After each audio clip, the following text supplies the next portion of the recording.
Welcome all of you for the next lecture of accounting. Today we are going to discuss about our next problem, that is problem number 7. So let us see the problem first. Given below is the balance sheet of Jaya, Maya and Mamta, who were sharing profit and losses in ratio 3:2. So their profit sharing ratio is 3:2. Okay. We have given balance sheet also, and after that we have given some of the adjustments. So number 1, 1st April 2019, Mamta is going to retire. So retiring partner is Jaya, Maya, Mamta na? So Mamta is going to retire. Okay, she is Mamta. Mamta is going to retire. Now, asset to be revalued. We have given the adjustment for the assets, that is livestock. Do tick mark for it. Livestock. After that one, plant. After that one, equipments. An item of rupees 400 from creditors is no longer liability. It means creditors adjustment has been given to us. So tick mark to the creditors at liability side. Mr. Ram, our customer, may or may not be able to pay his debt 2000. So we have given adjustment for debtors also. है ना? Write down. Debtors.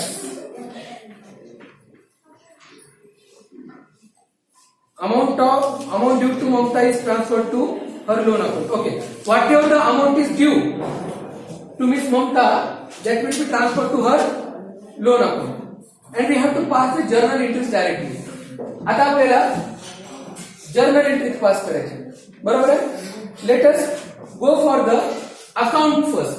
We will do working note. After that one we will pass the journal entries. Okay? That will be very easy for us. Working note मध्ये करायचे तुम्हाला account. So tell me the first one. Creditors. आहे का creditors वर adjustment काही?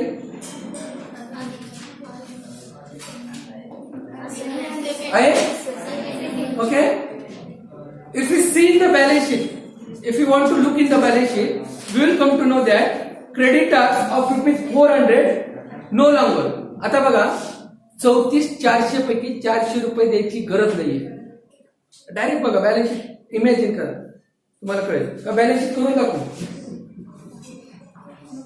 गरज नाही ना. बघा 34,400 पैकी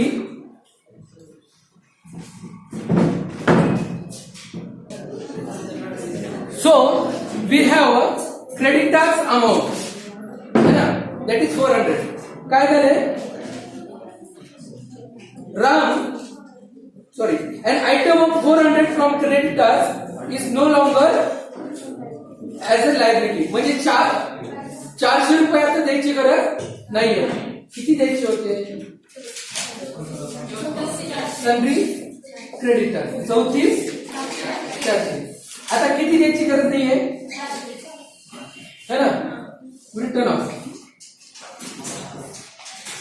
म्हणजे 34,000 रुपये लायबिलिटी आहे. 400 रुपये फायदा झाला का नाही? बॅलन्स शीट येते.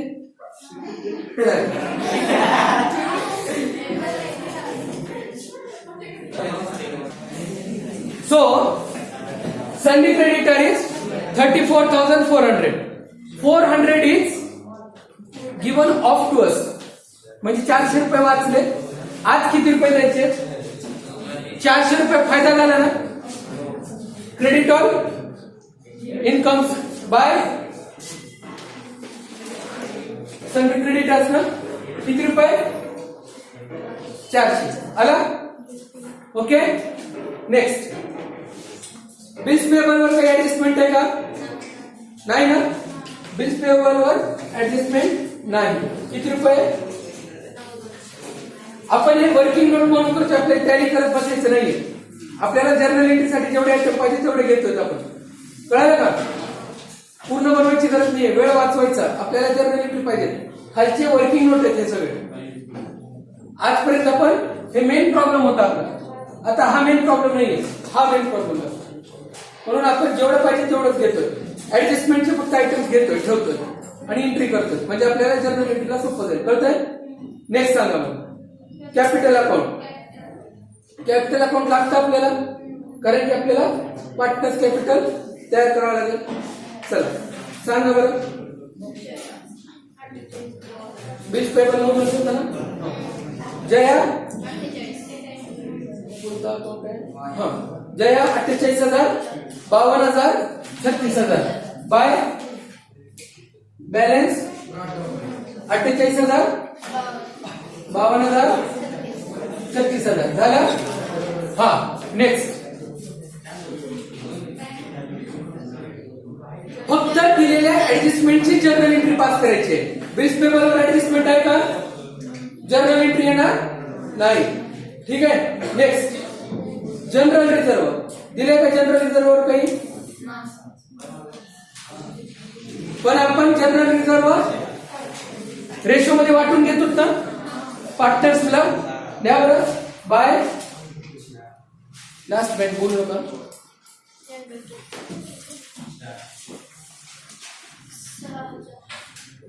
किती?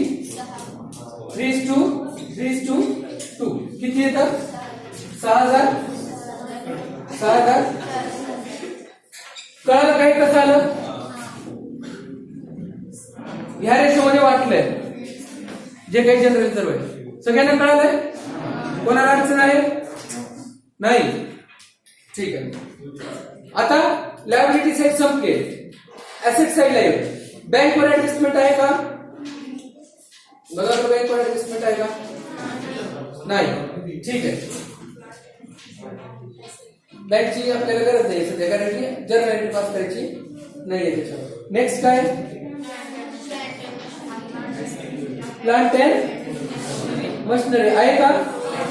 सांगा बरं काय झालं प्लांटचं. बघा प्लांटची व्हॅल्यू 32,000 आत्ता आहे, आधी किती होती? म्हणजे 2,000, म्हणजे किती रुपयाचा फरक आहे? 2,800चा डेप्रिसिएशन झालाय. बघा प्लांट अँड मशीन किती आहे? 34,800. आज किती राहिली आहे? म्हणजे 2,800 व्हॅल्यू कमी झाली. डेप्रिसिएशन आहे, नुकसान झालंय, लॉस झाला ना. 2 डेप्रिसिएशन ऑन मशीन 2,000 बरोबर आहे. नेक्स्ट सांगा. डेटास काय म्हणते बघा. राम जो कस्टमर होता आपला, आता तो 2,000 रुपये देऊ शकणार नाही. आधी वाटलं होतं 50च्या 50,000 रुपये येतील, पण आता कळालंय आपल्याला राम आपले 2,000 रुपये बुडवणार आहे. रामकडून किती रुपये यायचे आता? 48. म्हणजे सन्ड्री डेटा यायचे होते 50, यायले 48. 2,000 रुपये बुडाले का नाही?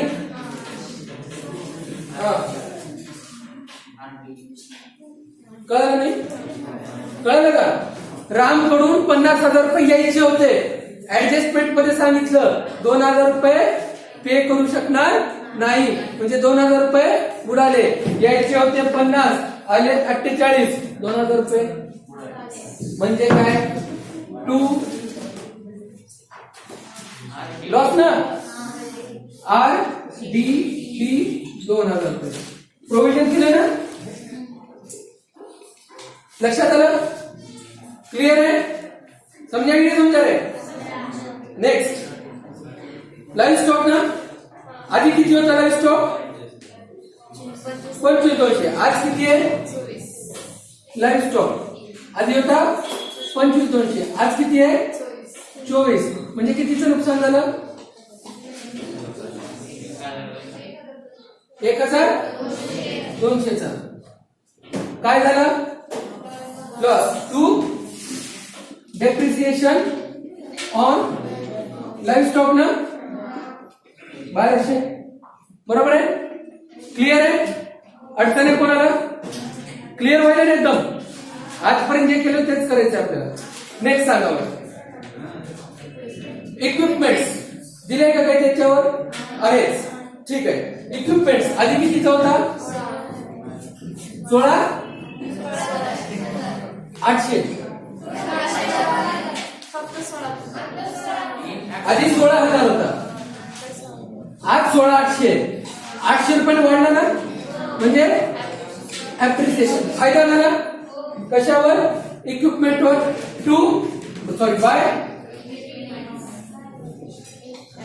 Appreciation on equipment. किती 800 रुपयाचा फायदा झाला, बरोबर आहे. अजून काय राहिले का, इन्व्हेस्टमेंटचं आपल्याला काही दिलेलं, आपल्याला जेवढी जर्नल एंट्री दिले त्याच्यावरच ऍडजस्टमेंट दिले त्याच्यावर जर्नल एंट्री पास करायची. बघायचं आता एक बघा. मला सांगा सर्वात अगोदर आपण काय करणार आहे, जनरल रिझर्व्ह वाटून देणार आहेत ना. किती तारखेला, ज्या दिवशी पार्टनर रिटायर होतोय त्या दिवशी, है ना, 1 एप्रिल 19, है ना. ठीक आहे. आता मला सांगा जनरल रिझर्व्ह ट्रान्सफर केलंय, हे जनरल रिझर्व्ह आहे, कोणाच्या अकाउंटला ट्रान्सफर केलंय, पार्टनरच्या ना. हे बघा जनरल रिझर्व्ह अकाउंट टू, चला सांग एक जयाज कॅपिटल, माया कॅपिटल, ममता. किती रुपये टोटल जनरल रिझर्व्ह होते 16,000, जयाला किती गेले 6,000, 4,000. ठीक आहे. This is revaluation account, this all are expenses. Revaluation account is nominal account. Nominal अकाउंटचा रूल काय, debit all expenses and losses. हे बघा रिव्हॅल्युएशन अकाउंट डेबिट टू, हे काय खर्च झाले ना, कॅश आहे, खर्च म्हणजे कॅश मध्ये खर्च झाले ना. कॅश कोणता अकाउंट आहे, रिअल अकाउंट. ऍसेट काय असतात, real account. Debit what comes in, credit what goes out आहे ना, to RDD account. To depreciation on machine, to depreciation on. किती आहे 2,000, 2,800, 1,200. टोटल किती आला, कळालं का, लक्षात आलं. डेबिटलाच का, nominal account, debit all expenses and losses. आणि कॅश चाललाय, खर्च झालाय म्हणजे कॅश चाललाय. Credit, debit what comes in, credit what goes out. क्रेडिटला रिअल अकाउंट आणि नॉमिनल अकाउंट चालू. तरी कळत नसेल रिव्हॅल्युएशन अकाउंट टू डायरेक्ट, म्हणूनच आपण वर्किंग नोट लाईन तयार केली. मी डायरेक्ट सांगितलं असतं तुम्हाला, पण ज्यांना जर्नल एंट्री करता येत नाही त्यांच्यासाठी सोपी ट्रिक यायला पाहिजे. यावं ह्या मताचं सगळ्यांना जर्नल एंट्री, पण तरीही बेसिक रूल कळत नसतील तर सोपं आहे ना, हे तर आपण प्रिपेअर करता येतं. मग इथून रिव्हॅल्युएशन टू कळालं. नेक्स्ट सांगा मला. आता आता हे डेबिट लाईन उलट का बरं डेबिटला, debit what comes in, cash येतोय ना, 800 वाचले, संडे क्रेडिट असून 400 वाचले द्यायचे. Credit what comes in, real account. Debit all expenses and losses, credit all incomes and gain. म्हणजे रिव्हॅल्युएशन मध्ये इन्कम झालं ना, बरोबर आहे, म्हणून डेबिट व्हॉट कम्स इन. कळलं का. आता ह्याचा तुम्हाला फक्त हे लिहायचं आहे एक्सप्लेनेशन. काय झालंय, बीइंग नरेशन करा, being general reserve distributed among partners. Okay, ह्याचं काय येईल? being assets depreciated and RDD provided on debtors. Narration आहे. हे कट करतो आता बॅलन्स शीटची आपल्याला गरज नाही. बॅलन्स शीटचे आयटम आपण तिकडे ट्रान्सफर केले, त्या दोघांवरच आपल्याला जर्नल एंट्री करायचं. जेवढे ऍडजस्टमेंट दिले त्याच्यावर जर्नल एंट्री पाहिजे. ओके, आता मला सांगा, तुमच्याकडे रिव्हॅल्युएशन अकाउंट मध्ये क्रेडिट साइडला एक पैसा वाचला ना, इन्कम झाले ना, debit what real account cash, debit what comes in. काय काय आहे सांगा बरं. Equipment account debit. अजून काय? सन्ड्री क्रेडिटर्स आहे ना, sundry creditors account debit to account. कितवी आहे ही? दुसरी आणि तिसरी. किती रुपये? सन्ड्री क्रेडिटर्स किती आहे? 400. ते किती आहे? 800. टोटल किती आला? सॉरी 400 ना, 800 आणि 400 1200 आला. आला. डेबिट साइडला 800 बघा, तिथं 400. कळलं का? लक्षात आलं? Revaluation 2 equipment sundry creditor account debit 2 उलट का बरं हे आलं? इन्कम झालं आपला, पैसा वाचलाय, त्याला आपण काय म्हणतो? इक्विपमेंटचे अप्रिसिएशन झालंय आणि सन्ड्री क्रेडिटर्सचे पैसे कमी द्यायचे. सन्ड्री क्रेडिटर्सचे पैसे आता आपल्याला लायबिलिटी कमी झाली आपली, म्हणून लिहा being appreciation on equipment and sundry creditors value is decreased.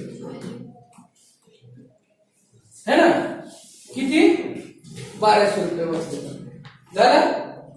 आता पुढचं काय राहिले? पुढचं काय राहिले आपल्याला? प्रॉफिट लॉस राहिले आपलं, है का नाही? प्रॉफिट काढावं लागेल का लॉस झालं? प्रॉफिट झालं बघावं लागेल ना. सांगा बरं मला, प्रॉफिट झालं का लॉस झालं?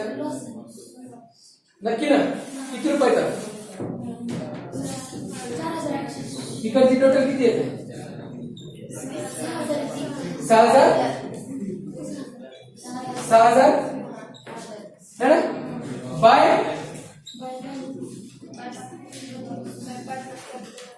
ब्रॉड डाउन, है ना. खाली घेतो ना आपण ब्रॉड डाउन किंवा पार्टनर्स कॅपिटल घेतो. किती आलाय? 4800. पार्टनर्स कॅपिटल टाकतो म्हणून direct partners capital bye partners capital. Loss झाले ना 4000. हे पण वाटायचं आपल्याला कोणत्या रेशो मध्ये? ओल्ड रेशो मध्ये. कोणाकोणामध्ये? जया, माया, ममता. 1800 बरोबर आहे. 4800 आला. आता मला जर्नल एंट्री सांगा. Jaya's capital account, Maya's capital account, Mamta's capital account debit to. बरोबर आहे. तसंच आहे बघा. चौथा Jaya's capital account debit. Maya ना, Maya's capital account debit, Mamta's capital account debit to revaluation account. मला सांगा जयाचे किती आहे? 1800, 1200. टोटल किती? काय म्हणून लिहावं narration? By loss on revaluation distributed and transfer to partner. Loss झाला की लॉस कुठं ट्रान्सफर करायचं आहे? पार्टनर्सच्या कॅपिटलला. बरोबर आहे. म्हणून by loss on revaluation and amount transfer to partners capital. Okay आला.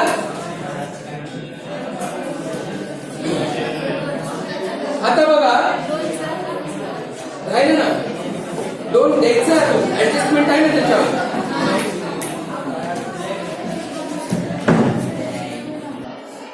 Okay, now the last adjustment, that is amount due to Mamta transferred to her loan account is remained. So we will transfer this amount to capital account. है ना? काय म्हणून द्यायचं त्याला? सांगा बरं. To revaluation account. Loss ना किती? 1800 1200. अजून काय राहिले का? डायरेक्ट बॅलन्स क्लोज करायचं राहिलाय. आता काहीच राहिलं नाहीये. डायरेक्ट बॅलन्स क्लोज करा पार्टनर्सचा. बाकीचं करायची गरज वर्किंग नोट मध्येच ना. आपण हे सगळं कशासाठी करायला आपण? जर्नल एंट्री कळावी. आपण वर्किंग नोट साठी करायला. बाकीच्या ह्याच्यात वेळ टाकत बसायचा नाही. डायरेक्ट रिटायरिंग पार्टनरचा अकाउंट क्लोज करा. सांगा बरं. ममता आहे ना? हे ममताच आहे ना? किती आला? 40,000 का? हा हे किती आलाय? टू ममताज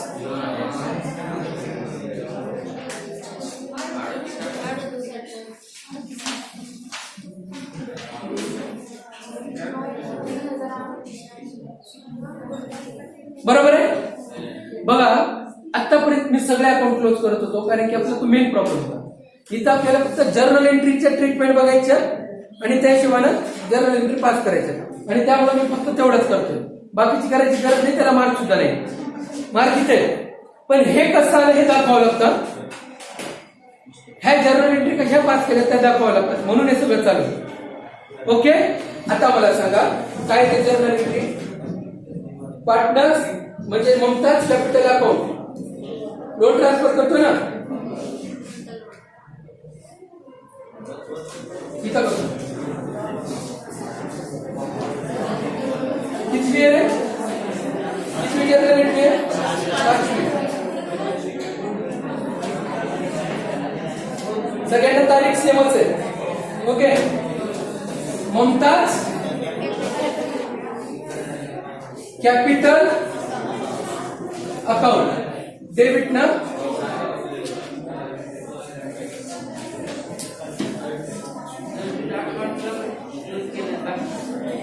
गरज नाही. वर्किंग नोट आहे. रफ साठी करायला आपण जर्नल एंट्री करायला. ममताज कॅपिटल अकाउंट टू ममताच्या लोन अकाउंटला ट्रान्सफर करायचं. ममताज लोन अकाउंट किती रुपये? 38,000 38,000 38,000 काय म्हणून लिहिला? By balance amount transfer to Mamta's loan account है ना. बी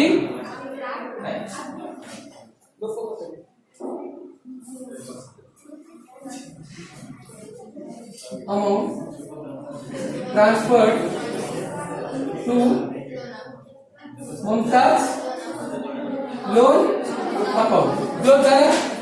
संपला. थँक्यू.